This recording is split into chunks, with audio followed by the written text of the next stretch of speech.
10초 드리겠습니다. 전화 크게 하신 분 좀 줄여주시죠. 누군가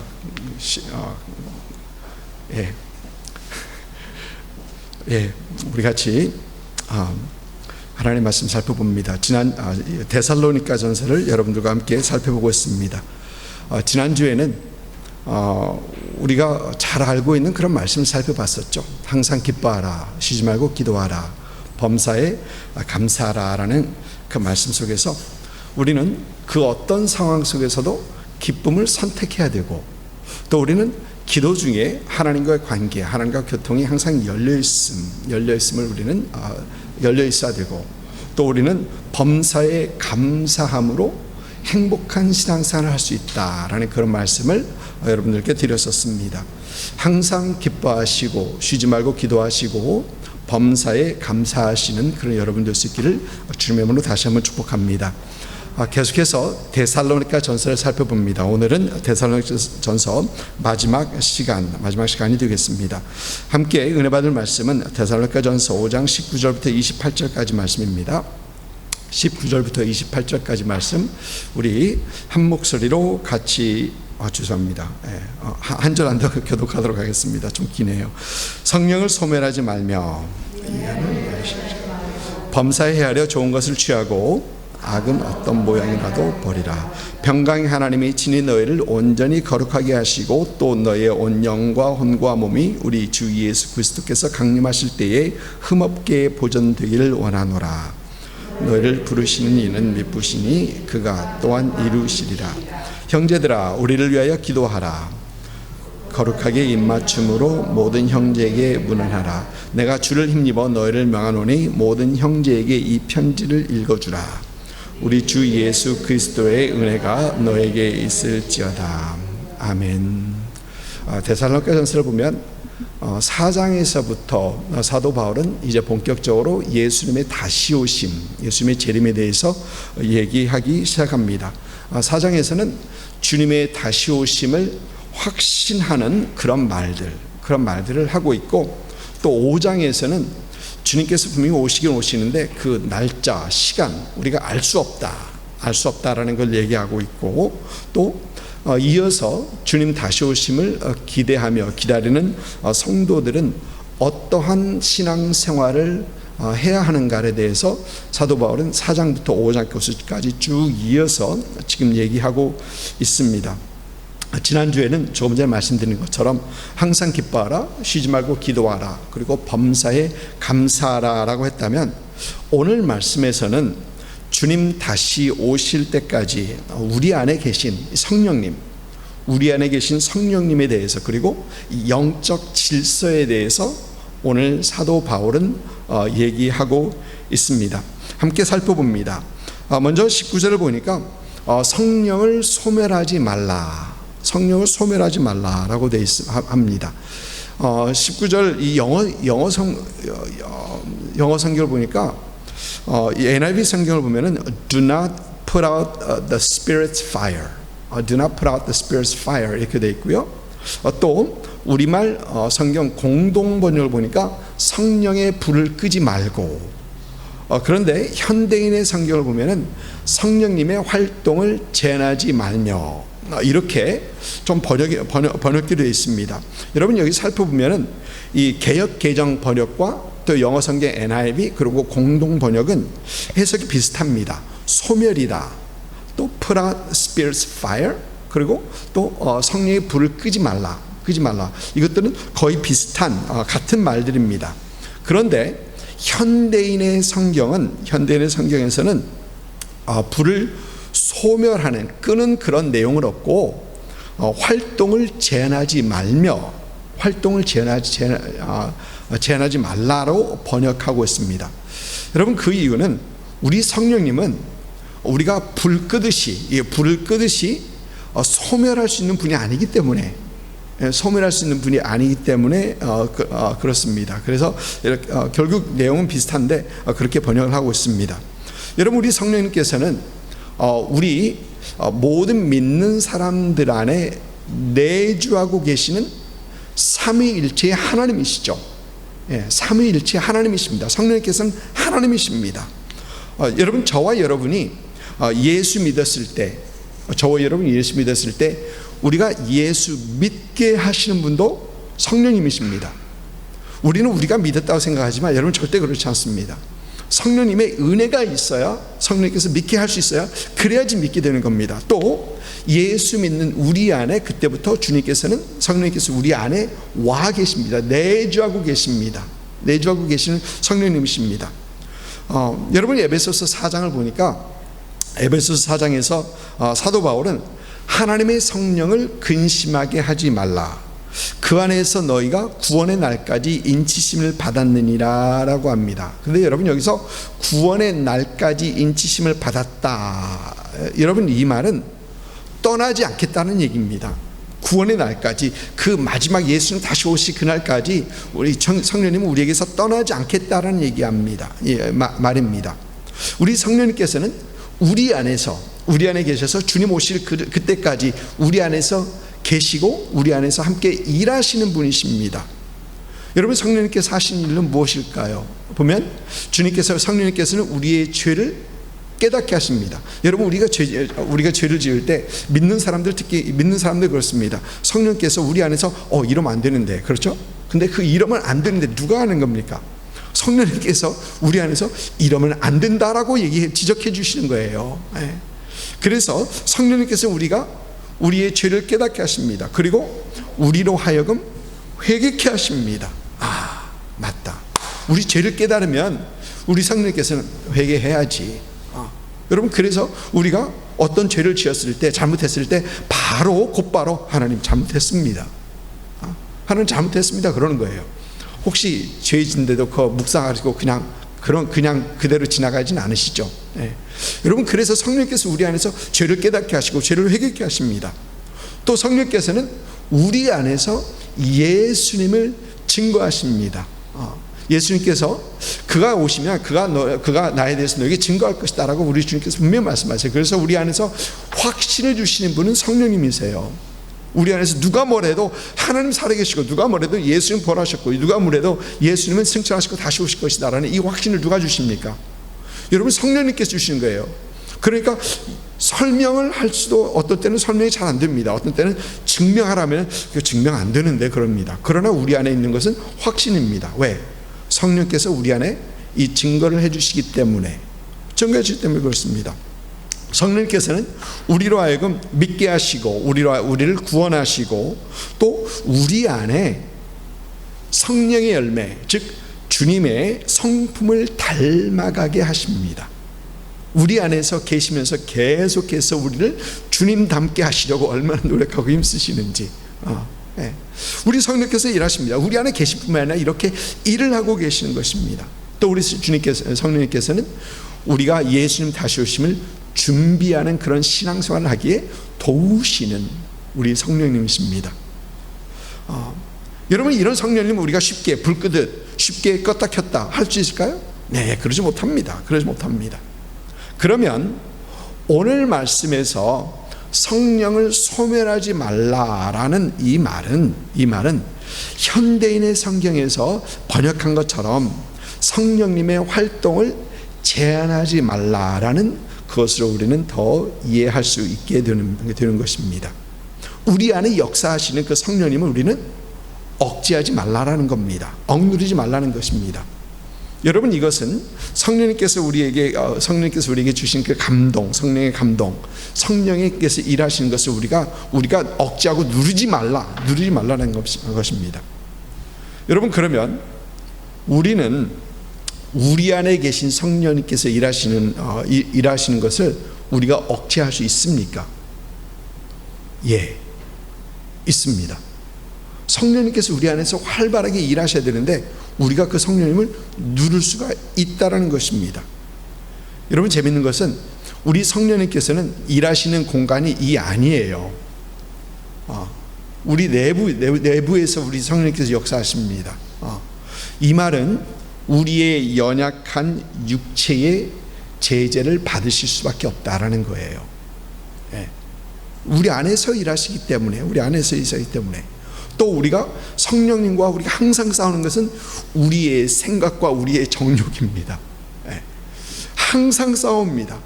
그러면서 가끔 우리는 성령님에게 우리 권한을 들여서 이기기도 하고, 우리는 많은 경우에 우리가 지기도 합니다. 왜? 우리의 생각에 제재를 받으시기 때문에 그렇습니다. 분명히 받으십니다. 여러분, 이 말을 좀 다르게 하면, 우리 성령님께서는 우리의 자유의지와 우리의 선택을 존중하시고 무시하지 않으신다라는 겁니다. 가끔 왜 성령님께서 나 이거, 하나님께서 나 이거 하지 못하게 막지 않으셨나? 그거 막고 하나님께서 하고 싶은 대로 하면 우리는 로봇밖에 안 되거든요. 로봇밖에 안 되거든요. 성령님께서 우리 자유의지와 우리 선택을 존중하시고 무시하지 않으십니다. 고린도 14장에서 사도 바울은 고린도 교회의 이 성령의 은사들에 대해서, 특히 방언과 예언에 대해서 얘기합니다. 여러분, 고린도 교회는 성령의 은사가 많았던 그런 교회였었습니다. 그런데 문제는 그 성령의 은사, 여러 가지 은사들을 너무 무질서하게 사용했던 것입니다. 그래서 사도 바울은 고린도전서 12장부터 14장까지 쭉 성령의 은사에 대해서 얘기하는데, 12장에서 은사를 다루기 시작하면서 성령의 은사를 가장 최고로 잘 사용하는 그런 방법에 대해서 얘기하는데, 그것이 바로 13장이에요. 사랑 안에서 사랑으로 성령의 은사를 사용해야 된다 라고 하고 있는 게 고린도전서 13장입니다. 그래서 고린도전서 13장 가장 첫 마디를 보면, 내가 사람의 방언과 천사의 말을 할지라도 사랑이 없으면 소리나는 구리와 꽹과리가 되고, 여러분, 아무리 좋은 성령의 은사를 받았다고 해도 그것이 사랑 안에서 사용되지 않으면 그것은 소리나는 구리와 울리는 꽹과리, 아무 쓸모없다는 얘기입니다. 여러분, 도움이 되지 않을 뿐만 아니라 오히려 해가 된다는 얘기입니다. 여러분, 계속해서 꽹과리 쳐보십시오. 처음에는 저 소리 듣기, 사실 꽹과리 소리는 별로 그렇게 듣지 좋진 않습니다. 시끄럽기만 하지. 제 귀에는 그렇습니다. 그러면서 여러분, 계속해서 사도 바울은 14장에서 이 방언 은사를 무질서하게 사용하던 그 고린도 교회 성도들에게 이 14장의 말씀 보면, 모든 것을 품위 있게 하고 질서 있게 하라. 개역 개정판은 그렇습니다. 여러분, 이 말을 영어 성경에서 보면, 제가 올리지 않았는데, but everything should be done in a fitting and orderly way. 그리고 세 번역에서는 모든 일을 적절하게 하고 질서 있게 해야 합니다 라고 얘기합니다. 모든 일을 적절하게 하고 질서 있게 해야 한다.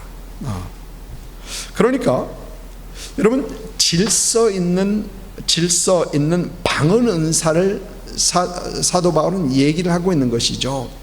그러면서 14장 32절을 보면은 사도 바울은 이런 얘기를 합니다. 예언하는 자들의 영은 예언하는 자들에게 제재를 받나니. 개역 개정판입니다. 근데 현대는 성경은 이렇게 번역해요.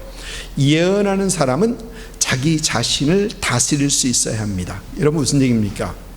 예언도 예언하는 사람의 제재를 받는다는 겁니다. 여러분, 예언하는 건 그냥 무의식 중에 하나님의 성령께서 나를 꽉 잡으셔가지고 내가 모르는 말을 뱉어내는 게 예언이 아니에요. 예언은 하나님께서 감동을 주시고 거기에서 이 안에서 프로세스가 돼서 나오는 게 예언이라는 겁니다. 그러니까 제재를 분명히 받는다라는 것입니다. 그래서 사도 바울은 방언도 질서 있게 하고 예언도 질서 있게 하라. 방언이나 예언이나 다 질서 있게 하라는 것입니다. 그런데 사도 바울이 고린도 교회에게 이런 말을 하는 이유는, 고린도 교회는 이 방언이나 이 예언이나 또 다른 성령의 은사를 너무 무질서하게, 무분별하게 사용했기 때문에 지금 이런 얘기를 사도 바울은 하는 겁니다. 여러분, 그런데 오늘 말씀을 보니까 오늘 말씀에서는 사도 바울은 데살로니가 교회에게는 고린도 교회에서는 질서 있게 하라, 절제를 시키는데, 오늘 말씀 데살로니가 전서를 보면은 성령의 일하심 활동을 제재하지 말라라고 합니다. 여러분 좀 다르게 얘기하죠. 제재하지 말라고 합니다. 고린도 교회는 성령의 은사를 너무 무질서하게 무분별하게 사용했는가 하면, 데살로니가 교회는 성령의 은사와 성령의 역사하심을 많이 눌렀던 것 같습니다. 제재했던 것 같습니다.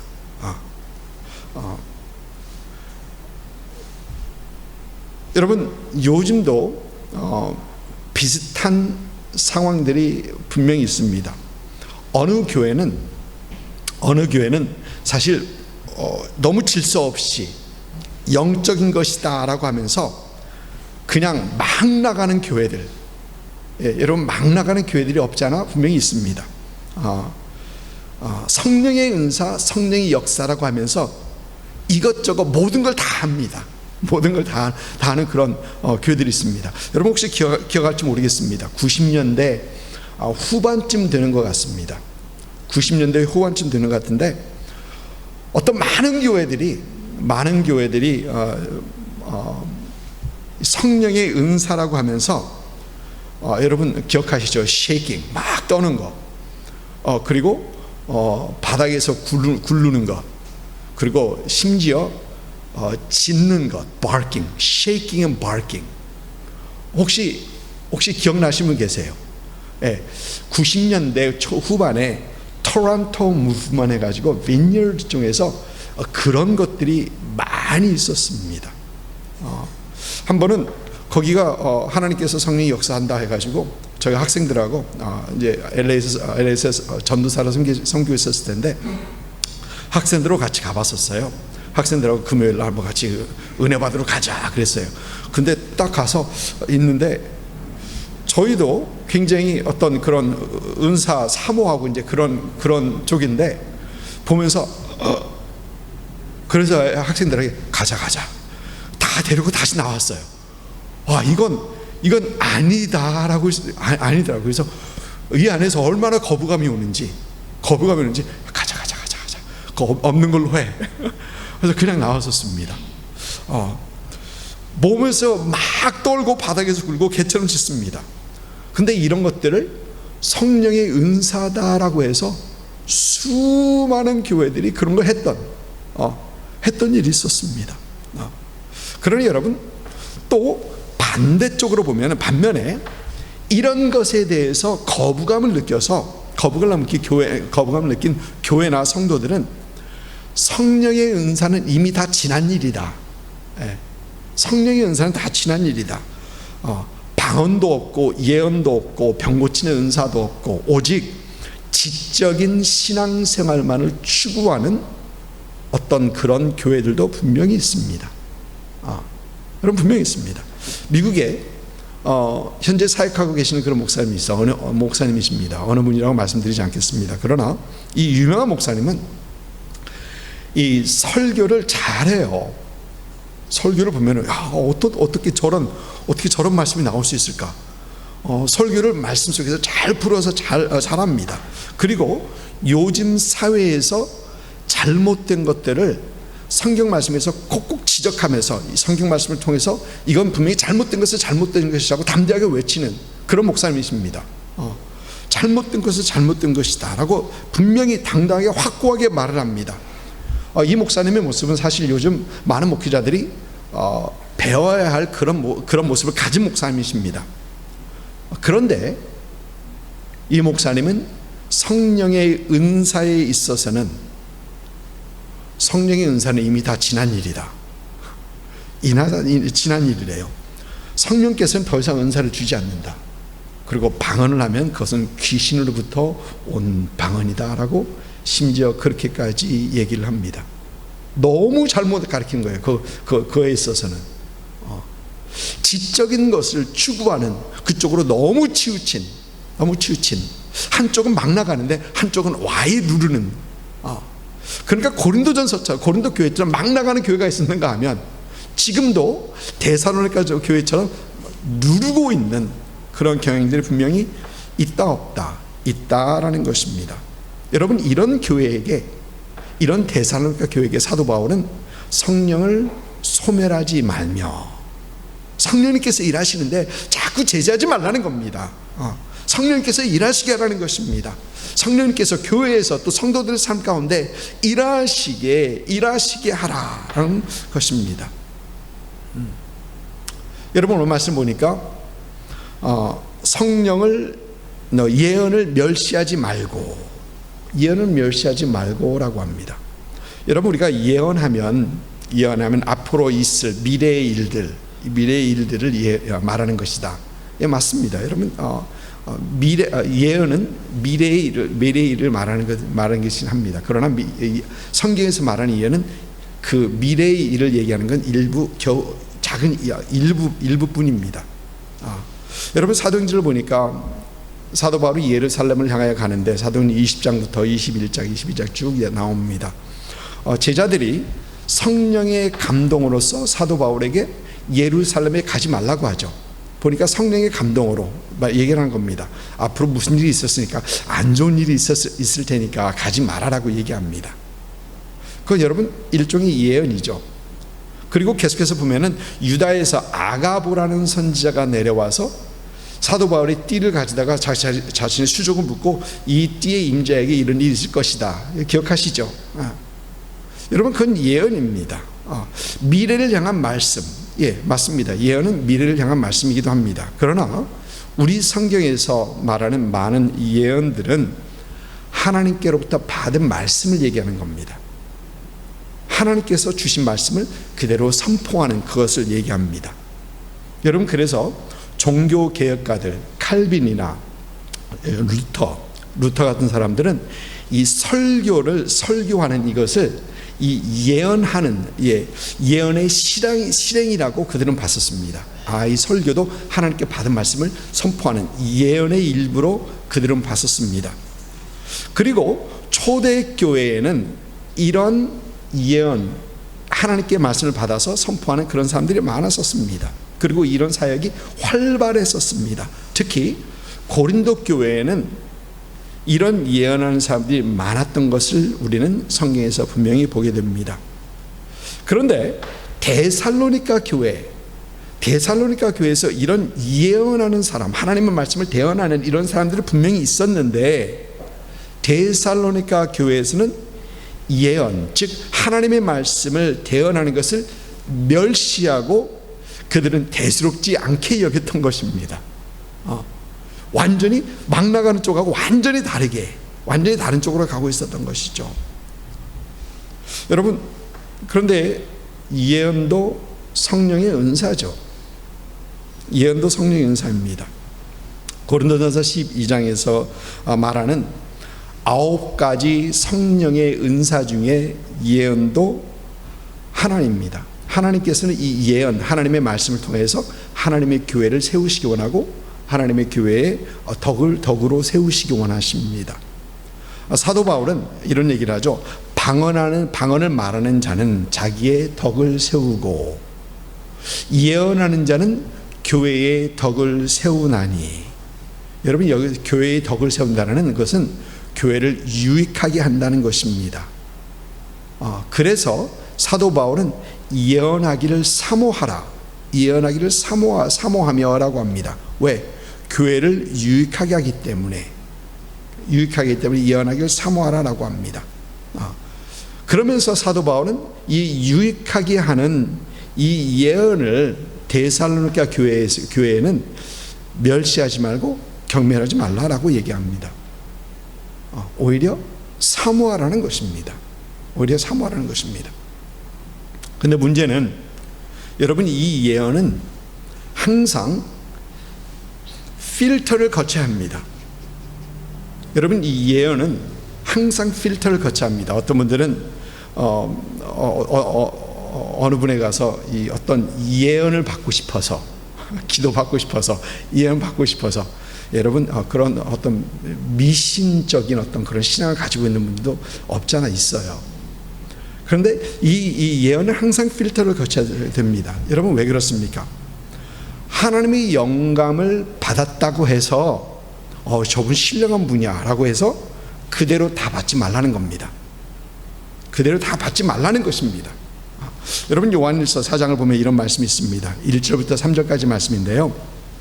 사랑하는 자들아, 영을 다 믿지 말고 오직 영들이 하나님께 속하였나 분별하라. 많은 거짓 선지자가 세상에 나왔습니다. 이로써 너희가 하나님의 영을 알지니 곧 예수 그리스도께서 육체로 오신 것을 시인하는 영마다 하나님께 속한 것이요 예수를 시인하지 아니하는 영마다 하나님께 속한 것이 아니니 이것이 곧 적 그리스도 영이라 오리라 한 말을 너희가 들었거니와 지금 벌써 세상에 있느니라.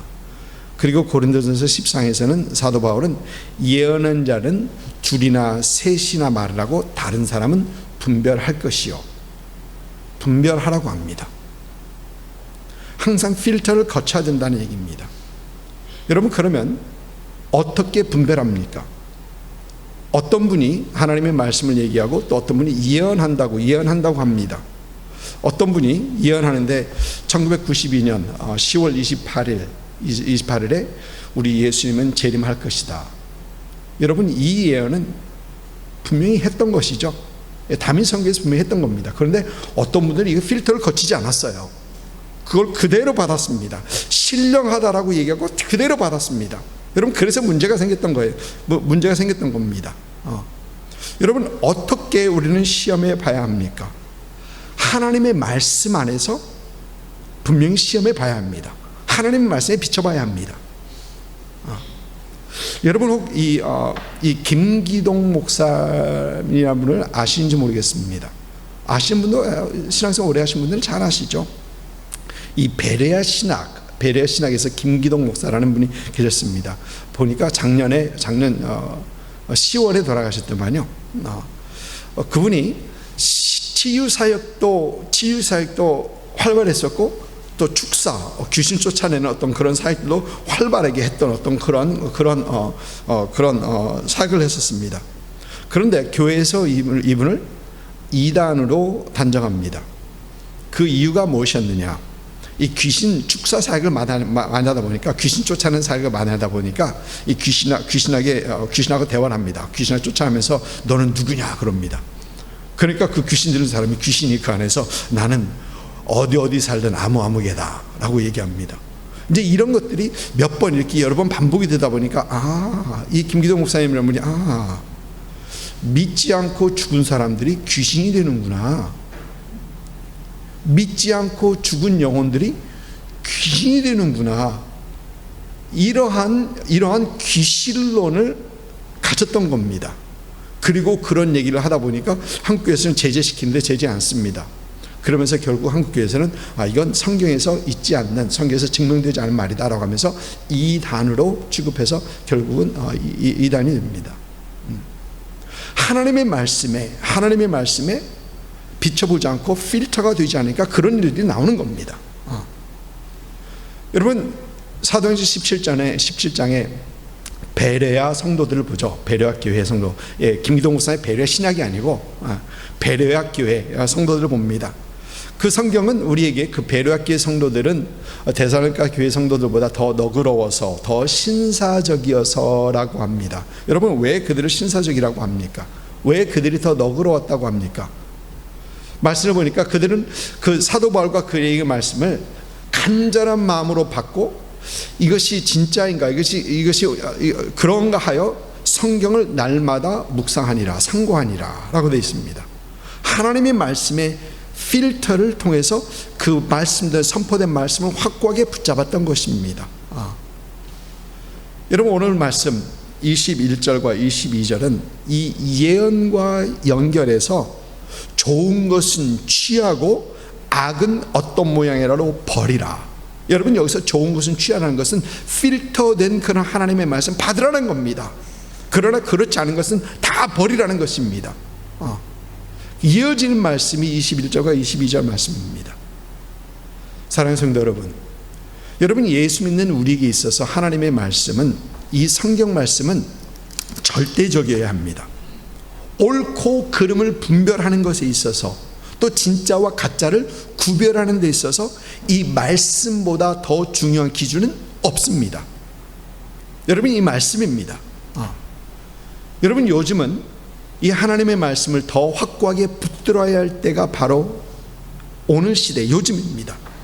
하나님의 교회는 말씀에 어긋나지 않고 사회의 여러 가지 잘못된 또 빗나간 그 메시지들 속에서 여러분, 우리는 하나님의 교회는 이 말씀을 고집해야 합니다. 세상은 이렇게 해야 된다, 이것이 옳다, 이것이 맞다, 이것도 다 용납하라 라고 얘기하는데 우리는 그렇지 않다, 이 하나님의 말씀에서 그렇게 말하고 있지 않다라고 우리는 분명히 얘기할 수 있어야 된다는 그 얘기입니다. 여러분, 그러기 위해서 우리는 말씀 읽기에, 말씀 듣기에, 말씀 묵상하기에, 말씀 공부에 더 집중하는 우리가 되어야 된다라는 것이죠. 여러분, 저희 교회 생명의 삶 가지고 말씀을 묵상합니다. 이 생명의 삶은 저희가 LA 있었을 때 그 LA 섬겼던 교회에서도 오랫동안 생명의 삶을 가지고 묵상했었어요. 오랫동안 했습니다. 그리고 제가 템파 오면서 생명의 말씀자한테 전화해가지고 몇 건 보내세요라고 하면서 오기 전에 바로 생명의 삶 가지고 묵상했었습니다. 이 말씀 묵상은 여러분, 우리 신앙생활에 큰 도움이 됩니다. 왜? 여러분, 여기 갔다 저기 갔다 이것 보고 저것 보고 그러지 않고 꾸준하게 체계적으로 하나님의 말씀을 우리는 묵상하고 공부할 수 있기 때문에 그렇습니다. 하나님의 말씀을 배움으로 여러분, 옳고 그름을 분별하는 그 책임은 누구에게 있을까요? 옳고 그름을 분별하는 책임은 우리 개개인에게 있습니다. 여러분, 나중에 우리 목사님께서 그렇게 가르쳐 주셨어요. 잘못 가르치셨는데 그렇게 가르쳐 줬어요.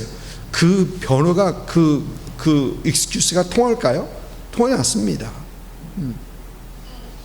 우리는 하나님의 말씀을 잘 배우고 묵상하고 공부하면서 옳고 그름을 분별해야 할 그 책임이 우리에게 분명히 있는 것입니다. 하나님의 말씀 속에서 더 든든히 세워져 갈 수 있는 그런 여러분 되시기를 주님의 이름으로 축복합니다. 오늘 말씀에서 우리는 성령님을 소멸하지 않고 우리에게 주시는 말씀, 즉 예언의 말씀을 예언의 말씀을 분별해야 함을 생각해 보고 있습니다. 근데 여러분, 이 모든 것들에 성령님이 인도하심이 분명히 있어야 합니다. 그러면 성령님께서 우리 삶을 인도하시기 위해서 우리는 무엇을 어떻게 해야 합니까? 짧게 생각해 봅니다. 여러분, 우리 성령님의 인도하심 또 성령님의 역사하심을 위해서 우리에게 무엇보다도 필요한 건 순종입니다. 성령님께 순종하십니다. 여러분, 성령님께서 우리 안에서 이끄시죠. 우리 안에서 내주하시면서 가만히 계신 분이 아니십니다. 우리 안에서 일하시고 우리 안에서 이끄시고 우리에게 말씀하시고 우리에게 감동하시고 또 우리에게 하나님의 말씀 알게 하시고 우리 안에서 계속해서 일하시는 분이십니다. 여러분, 그런데 우리는 이것이 하나님의 성령의 역사하심인 것을 우리는 깨닫고 우리는 그 성령의 인도하심, 감동이 우리는 순종해야 한다는 것입니다. 여러분, 그런 생각을 해봅니다. 베드로가 요빠에 있었을 때 성령님께서는 그에게 이방인들하고 같이 가라라고 합니다. 고넬료 집으로 가라고 합니다. 근데 여러분, 그게 베드로는 얼마나 좀 불편했을까? 왜냐하면 유대인이 이방인의 집으로 간다는 거 쉽지 않거든요. 그 앞으로 그에게 쏟아질 비난들 쉽지 않거든요. 그런데 베드로는 그 모든 것에 순종합니다. 그러면서 이방인의 선교가 활짝 열리게 되는 겁니다. 여러분, 사도 바울도 그렇습니다. 사도 바울은 사도행전 17장을 보니까 이 비두니아에서 16장이네요. 죄송합니다. 비두니아에서 성령께서 말씀 못 전하게 하십니다. 근데 사도 바울은 이상하다. 왜 못 전하게 하실까?